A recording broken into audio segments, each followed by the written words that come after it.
दोस्तों, ईरान के लिए रूस अमेरिका से यूएन में भिड़ गया। अमेरिका और बहरीन को रूस ने साफ कह दिया है कि ईरान के खिलाफ पेश किया गया प्रस्ताव वापस ले ले। अमेरिका को होर्मुज खुलवाने के लिए यूएन जाना पड़ गया था, लेकिन वहां ईरान का साथ देने के लिए रूस बैठा है, जिसने चेतावनी भी दी है और साथ ही अपील भी की है। साफ कहा है कि अपने इस प्रस्ताव को वापस ले लो। इसको लेकर क्या खबरें हैं, सबसे पहले वो बता देते हैं, फिर इस प्रस्ताव के बारे में भी आपको जानकारियां देंगे।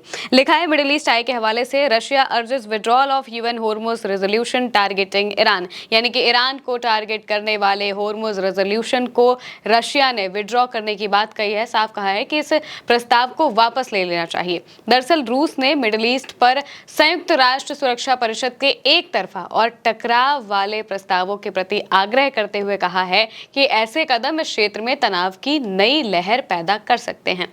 खबरों के हवाले से भी यही बताया जा रहा है कि ये जो चीजें हो रही हैं, अनादोलू के हवाले से भी इसी बात को लिखा गया है कि जो लगातार ये इस क्षेत्र में क्योंकि तनाव बढ़ रहा है, अमेरिका और जो ईरान की नेवी है, दोनों ही आपस में टकरा रहे हैं। इस बीच में अगर यूएन का प्रस्ताव आता है, वो प्रस्ताव जिसमें ईरान को टारगेट किया जा रहा है, ईरान पर हर तरीके की कार्रवाई करने की मांग की जा रही है, वो अगर पास कर दिया जाता है तो जाहिर सी बात है कि ये ईरान के खिलाफ एक तरफा कार्रवाई होगी। जबकि मौजूदा वक्त में अमेरिका लगातार हमले कर रहा है तो ईरान उसका जवाब दे रहा है, और इन जवाबी कार्रवाइयों के बीच में अगर यूएन का प्रस्ताव भी आ जाता है तो जाहिर सी बात है कि ईरान को दबाने की कोशिश की जाएगी, लेकिन रूस ऐसा होने नहीं देगा। रूस ने पहले भी ये बात कहा था कि अगर ये रेजोल्यूशन आता है तो हम इसे वीटो कर देंगे, मना कर देंगे, और ये यहीं पर रुक जाएगा, ये आगे पास नहीं हो पाएगा। इसके अलावा रिपोर्ट में बताया गया है कि रूस अमेरिका और बहरीन से संयुक्त राष्ट्र सुरक्षा परिषद में पेश किए गए उस प्रस्ताव के मसौदे को वापस लेने की अपील कर रहा है, जिसमें ईरान से स्ट्रेट ऑफ होर्मुज की नाकेबंदी खत्म करने को कहा गया है। कहने का मतलब ये है कि अमेरिका एक यूएन में प्रस्ताव लेकर आता है, जिस प्रस्ताव को बहरीन समेत जो बाकी के अरब देश हैं उन सभी ने सपोर्ट किया हुआ है। इसमें कुवैत है, कतर है, सऊदी अरब है, यूएई है, ये सभी देश मिलकर इस प्रस्ताव को सपोर्ट कर रहे हैं। अमेरिका के द्वारा यह प्रस्ताव पेश किया जा रहा है और सपोर्ट करते हुए उनका ऐसा कहना है कि ईरान के खिलाफ हर तरीके की कार्रवाई की जा सके, स्ट्रेट ऑफ होर्मुज को खुलवाने के लिए, ऐसा वो परमिशन मांग रहे हैं यूएन से, और इस वजह से वो ये प्रस्ताव पेश कर रहे हैं। लेकिन जाहिर सी बात है कि वो चाहते हैं कि ईरान अपनी नाकाबंदी को हटा दे, ईरान होर्मुज में अपना कंट्रोल ना रखे, लेकिन अमेरिका उस कंट्रोल को बरकरार रखे। अमेरिका जब तक चाहे तब तक ईरान के खिलाफ अपनी नाकाबंदी जारी रखेगा, लेकिन वो चाहते हैं कि ईरान ऐसा ना करे। जाहिर सी बात है कि ईरान ऐसा भला क्यों नहीं करेगा, ईरान क्यों दबेगा।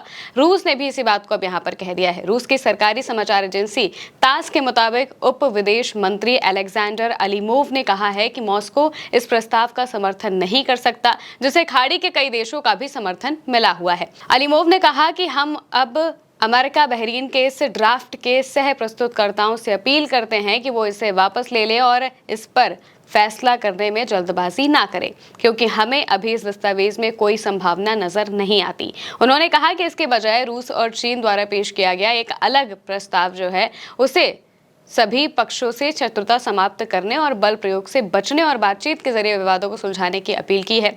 संयुक्त राष्ट्र ने बताया है कि अमेरिका बहरीन के इस प्रस्ताव को कुवैत, कतर, सऊदी अरब और यूएई का समर्थन मिला हुआ है। खाड़ी के देशों के इतर रूस के पास सुरक्षा परिषद के स्थायी सदस्य के तौर पर वीटो है, वीटो की शक्ति मौजूद है और वो इसका इस्तेमाल करने के लिए राजी भी है।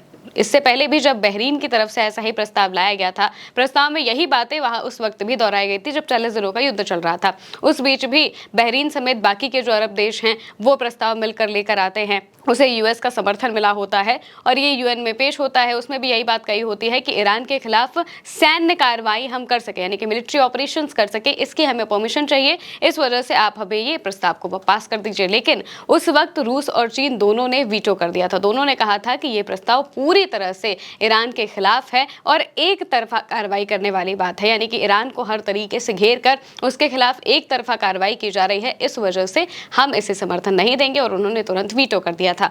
यहाँ पर मौजूदा वक्त में भी स्थितियां बिल्कुल ऐसी ही बन गई है। रूस ने साफ कहा है कि अमेरिका और बहरीन को अपना ये प्रस्ताव वापस ले लेना चाहिए, क्योंकि ये पूरी तरह से ईरान के खिलाफ एक तरफा कार्रवाई करने की बातें कर रहे हैं।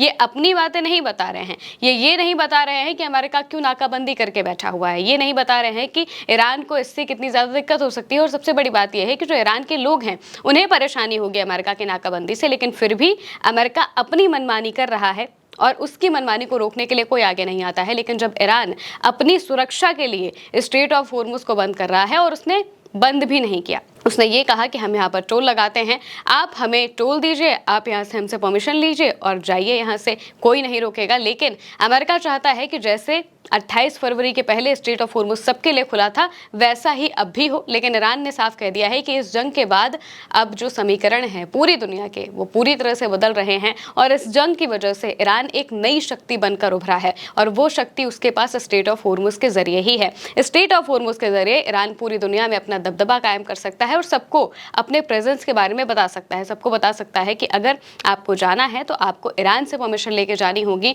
और इसके जरिए आने वाले वक्त में ईरान अपने आप को सिक्योर कर सकता है। पहली बात तो वो आर्थिक तौर पर मजबूत हो जाएगा क्योंकि टोल उसे मिलेगा जिसका वो फायदा उठा सकता है अपने देश की तरक्की में। दूसरी बात ये कि पूरी दुनिया में जब यहाँ से लोग जाएंगे और यहाँ पर वो ईरान को टोल देंगे, ईरान से उनके संबंध बनेंगे, तो जाहिर सी बात है कि उन्हें ये समझ आएगा कि ईरान भी कोई देश है जिसकी सॉवरेनिटी काफ़ी ज़्यादा ज़रूरी है। तो आने वाले वक्त में कोई भी इजराइल हो चाहे अमेरिका हो वो दोबारा ईरान पर हमला करने से बचेंगे क्योंकि अगर वो हमला करेंगे तो वापस से स्ट्रेट ऑफ हॉर्मुज़ बंद हो सकता है और फिर पूरी दुनिया का प्रेशर बड़े लेवल पर अमेरिका और इजराइल दोनों पर पड़ जाएगा। इस वजह से ईरान इस जगह को इस्तेमाल कर रहा है अपनी सिक्योरिटी के लिए भी और दूसरी तरफ अपने दबदबे को कायम करने के लिए भी। लेकिन अमेरिका चाहता है कि ये चीज़ें वापस से वैसी ही हो जाए जैसी जंग के पहले थी, सब कुछ बिल्कुल वैसा हो जाए। तो जाहिर सी बात है कि ऐसा हो नहीं सकता। जब ईरान का इतना नुकसान किया गया है तो ईरान उसकी भरपाई भी तो ज़रूर करवाएगा। इसी वजह से अमेरिका ने अपना ये जो UN में प्रपोजल पेश किया है, रेजोल्यूशन पेश किया है, जिसके ज़रिए वो चाहते हैं कि अब हॉर्मुज़ में जो सैन्य कार्रवाई है वो करवाई जाए और इससे UN का समर्थन प्राप्त हो। अगर UN से उन्हें रेजोल्यूशन पास हो जाता है तो जाहिर सी बात है कि ईरान के खिलाफ घेरने के लिए उन्हें आधिकारिक रूप से जो चीज़ें हैं वो मिल जाएंगी और उसके बाद वो बड़े लेवल पर हमले कर सकते हैं या फिर ईरान को फिर दबना पड़ सकता है। इसी वजह से वो UN तक पहुंचे हैं। लेकिन यहाँ पर रूस और चीन दोनों ही बैठे हैं। रूस ने साफ तौर से कहा है कि इस प्रस्ताव को वापस ले लेना चाहिए, नहीं लिया गया तो रूस जाहिर सी बात है कि इस पर वीटो कर देगा। फिलहाल के लिए मेरे यानी महिमा के साथ इस खबर में इतना ही। आप देखते रहिए उल्टा चश्मा न्यूज़।